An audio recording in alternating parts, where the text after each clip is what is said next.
أمير نواف بن محمد، أنت بالتأكيد رجل خدمت الرياضة السعودية سنوات كثيرة وتعرف فضل أن يشرف مثل هذه المباريات النهائية كرجل قائد لهذه الأمة الملك سلمان بن عبد العزيز. بالتأكيد كيف رأيت هذا التشريف الكريم بالتأكيد من سموه؟ دون ملوك المملكة العربية السعودية بتاريخهم العريق تواجدهم دائما وتخصيص يوم رياضي للرياضيين خاصة ولكرة القدم بالخصوص، واعتقد انها هذه شيء ميزة، والحمد لله تعودنا من قياداتنا الرياضية قريبة من الشعب، قريبة منهم في امورهم. والكلمة اللي قالها الله يطول عمره الى رئيس النادي الاهلي اول ما شافوا قرب عليه قال له خيرها في غيرها، يعني واساهم وشكرهم، هذه هي الرياضة وهذا هو النبل وهذا هو الشيء اللي تعودنا من قيادتنا.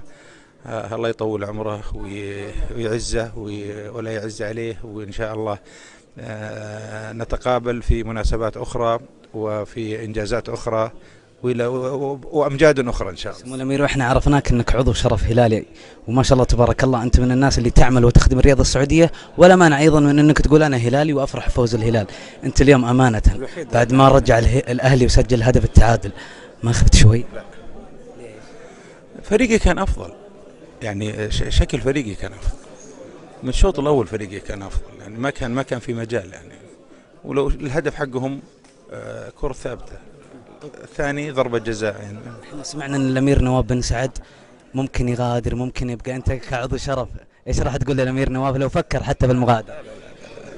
باقي ان شاء الله بيكمل مدته. امتياز استمرار السنة، بطولات 3 4 5 هذه بحد ذاتها دائما الناس ما تعرف كيف تتعامل معها.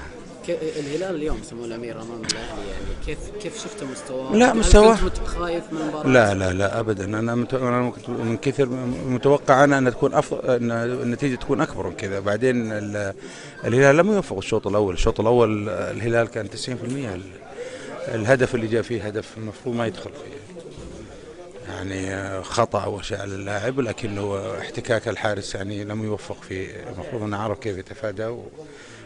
الهدف الثاني ضربة جزاء في وقت ميت، يعني ما كان لها داعي.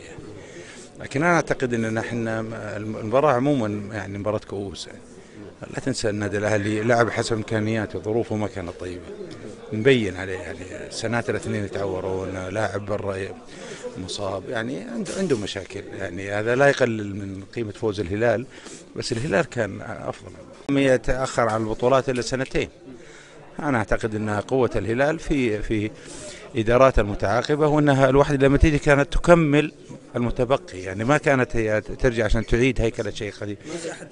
لكن هذا من الأسباب كثرتها وتوفيقها في كثير من الأوقات مع اللاعبين الأجانب، حتى لو كانوا مشاكل الهلال ان احنا نسمع مشاكل.